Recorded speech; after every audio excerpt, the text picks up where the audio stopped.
ఇప్పుడు మన అందరి ఇళ్లలో ఉన్నది కానీ తులసి చెట్టు వెనకటి రోజులల్లో మన ఇళ్లలో లేదు, వైష్ణవుల ఇళ్లలో ఉండేది.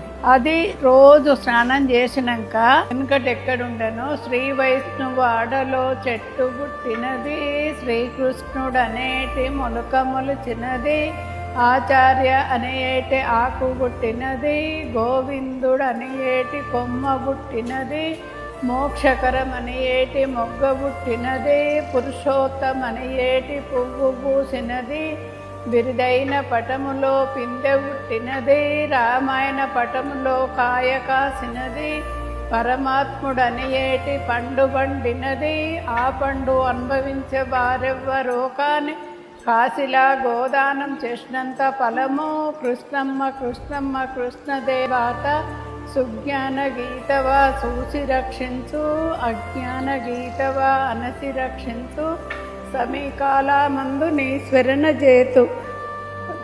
రోజు తులసమ్మ గుట్టలో నీళ్లు పోసేటప్పుడు ఈ పాట పాడతా. ఇది ఎట్లా పాడినో కింద కామెంట్ చెయ్యండి. మీరు పూజ చేసేటప్పుడు మీరేం పాడతారో కింద కామెంట్ చెయ్యండి.